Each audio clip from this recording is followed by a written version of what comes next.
La bourse est un milieu qui pour beaucoup paraît mystérieux, inaccessible. Les échanges sur les marchés financiers, l'émission des titres, les cours des indices sont autant de notions infranchissables pour le commun des mortels.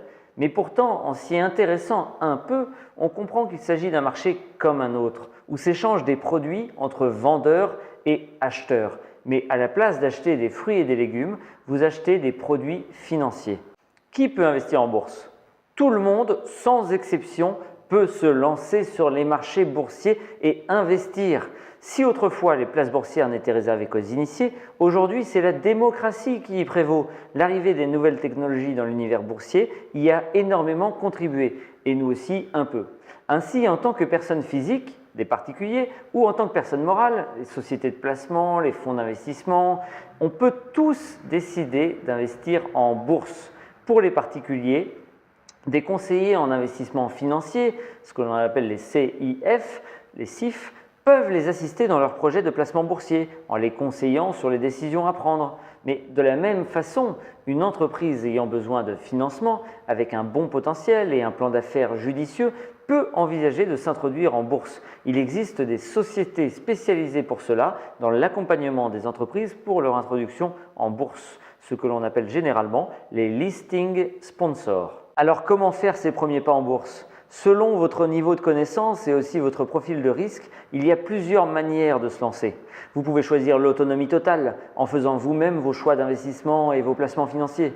Documentez-vous cependant avec les livres, les rapports annuels, les sites web et tout ce qui peut vous informer comme InvestiSchool et InvestiNews. Une société de courtage ou votre banque peut également vous accompagner à entrer en bourse. Ce sont des intermédiaires financiers qui vont vous guider et vont normalement vous conseiller sur les placements correspondant à vos besoins et à vos objectifs.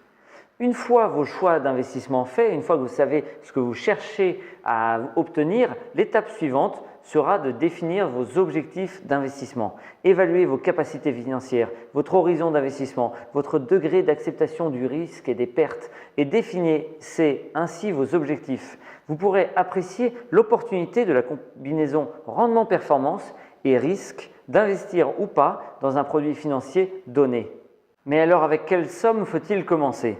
En bon débutant, il est préférable de démarrer progressivement avec des montants raisonnables. Vos gains ou pertes seront moindres en valeur absolue, certes, mais vous vous ménagez ainsi la possibilité d'apprendre et d'investir pas à pas régulièrement. Le lieu commun qui veut que l'on puisse commencer à investir en bourse seulement quand on a un patrimoine financier important est une erreur, c'est faux. De façon simplifiée, il n'existe que 3 grandes façons de s'enrichir.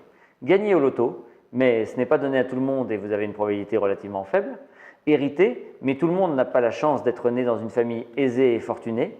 Ou investir, dans tous les sens du terme, en devenant actionnaire de la société dans laquelle on travaille, ou en investissant sur les marchés financiers, ou en investissant dans des actifs alternatifs comme l'immobilier. Mais le fait d'investir est la seule possibilité accessible à tous pour constituer durablement et progressivement un patrimoine qui peut tout à la fois générer des revenus, généralement réguliers, et de surcroît potentiellement s'apprécier dans le temps.